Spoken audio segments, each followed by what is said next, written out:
Hi guys! Lunes na naman at samahan niyo ako sa pagpasok ko sa school.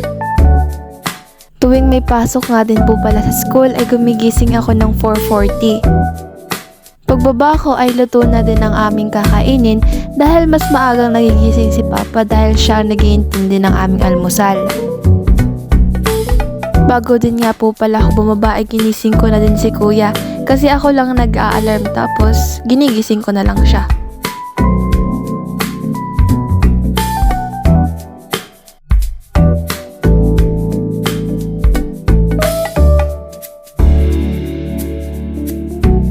Hindi ko talaga alam kay Kuya kasi kapag ginising ko siya, ang tagal niya bago makababa. Kaya tapos na akong kumain bago pa siya makababa.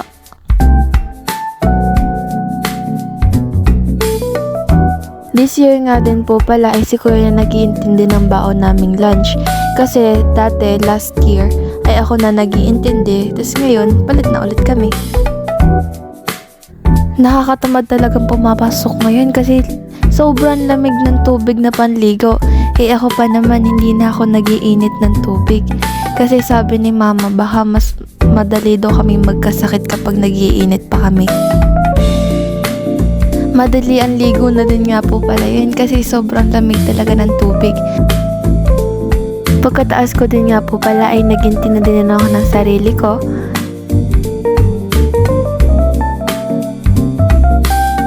Ako po talaga, nakasanayan ko na yung hindi ako nagsusuklay tuwing bago akong ligo. Gusto ko kasi matuyo muna yung buhok ko bago ko susuklayin.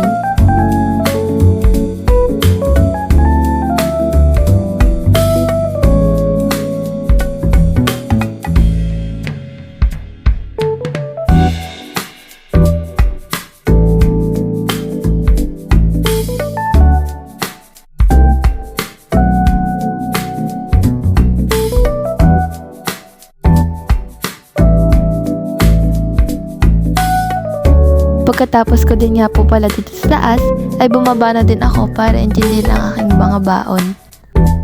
At syempre, mirror shot muna bago tayo umalis.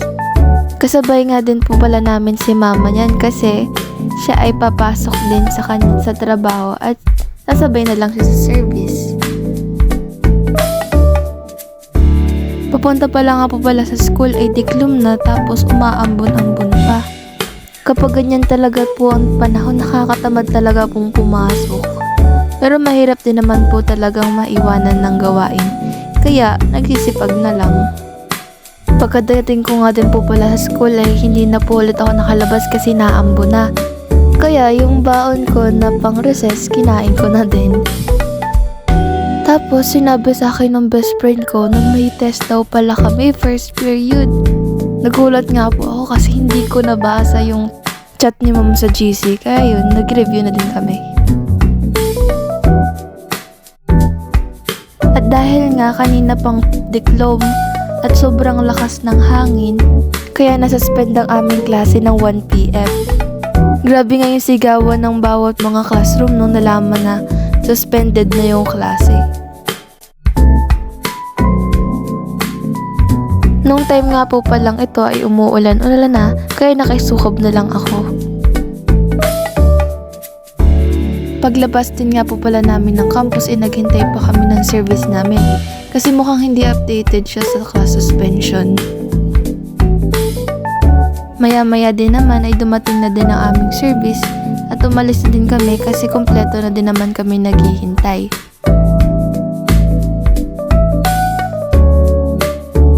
Grabe na din nga yung hangin at ulan kasi unti-unti na siyang lumalakas.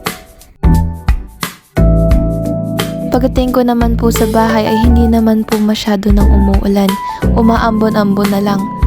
At grabe talaga, ngayon ko lang napansin na talagang tag-ulan na talaga kasi sobrang green ng paligid.